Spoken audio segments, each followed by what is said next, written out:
एक नगर में भगवान शिव का एक भव्य मंदिर था, जहां हर वर्ष दूर दूर से भक्त जन शिव जी के दर्शन के लिए आते रहते थे। श्रावण का महीना था। दूर दूर से कांवड़िए कांवड़ लेकर भगवान शिव को जलाभिषेक करने आए हुए थे। मंदिर का परिसर भक्तों की भीड़ से भरा हुआ था। तभी अचानक आकाश में बिजलियां हुई और सोने का एक थाल उतरा। उसी के साथ एक भविष्यवाणी हुई कि जो कोई भगवान शंकर का सच्चा भक्त और प्रेमी होगा उसी को ये थाल मिलेगा। मंदिर के परिसर में उपस्थित सभी लोगों ने ये भविष्यवाणी सुनी। धीरे धीरे सभी इकट्ठे हो गए। जो लोग मंदिर की व्यवस्था देखते थे, उन्हें तो पूरा विश्वास था कि यह थाल हमें मिलेगा, इसलिए वे सबसे आगे जाकर खड़े हो गए। सबसे पहले एक पंडित जी आए और बोले, देखिए, मैं प्रतिदिन महादेव का अभिषेक करता हूँ, अतः मैं ही भोलेनाथ का सबसे निकटवर्ती प्रेमी और भक्त हूँ, इसलिए थाल मुझे मिलना चाहिए। इतना कहकर पंडित जी ने थाल उठाया। जैसे ही पंडित जी ने थाल उठाया, थाल पीतल का हो गया। ये देखकर पंडित जी बड़े लज्जित हुए। उन्होंने थाल यथास्थान पर रखा और वहां से निकल गए। इसी प्रकार वहां उपस्थित सभी पंडितों ने खुद को आजमाया, लेकिन शायद उनमें से कोई भी सच्चा भक्त नहीं था। उन्हें भी थाल यथास्थान पर रखकर चले जाना पड़ा।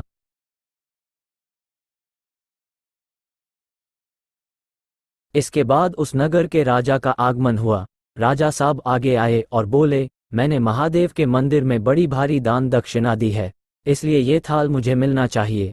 इतना कहकर राजा साहब आगे बढ़े और थाल उठाया। जैसे ही राजा ने थाल उठाया, थाल तांबे का हो गया। ये देखकर महाराज भी लज्जित हुए और थाल यथास्थान रखकर एक तरफ खड़े हो गए। महात्मा और भक्त पधारे।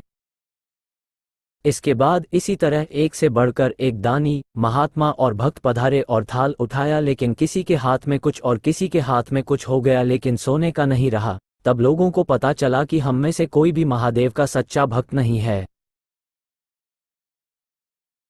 उसी समय एक किसान का आगमन हुआ। वो बेचारा महीनों बाद आज चातुर्मास के सोमवार के शुभ अवसर पर शिव जी के दर्शन करने आया था।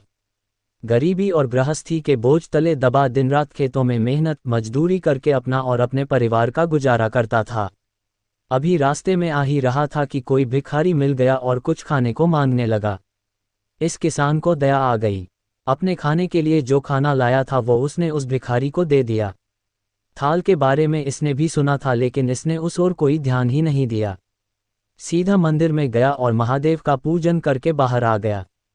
परिक्रमा करके जाने को हुआ, तभी पीछे से एक व्यक्ति बोला, भाई, तुम भी थाल को उठाकर देख लो, हो सकता है तुम ही वो सच्चे भक्त हो जिसके लिए ये थाल आया है। किसान को लगा वो व्यक्ति उसका मजाक बना रहा है।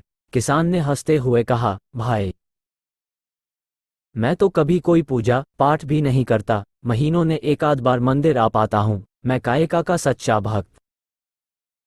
उद्धरण चिन्ह। वह अजनबी बोला, भाई, हम तो देख चुके हैं, हमारी भक्ति तो दो कौड़ी की भी नहीं है। अब तुम भी अपना हाथ लगाकर देख लो, सोने का थाल मिले न मिले, किंतु पता चल जाएगा कि तुम्हारी भक्ति में कितनी सच्चाई है। लोगों के बहुत आग्रह करने पर आखिर उस भोले भाले किसान ने जाकर थाल उठा ही लिया। जैसे ही उसने थाल उठाया, लोगों के आश्चर्य का ठिकाना नहीं रहा। सोने का थाल रोशनी से चमचमाने लगा। ये देख सब लोगों में खुशियों की लहर दौड़ गई।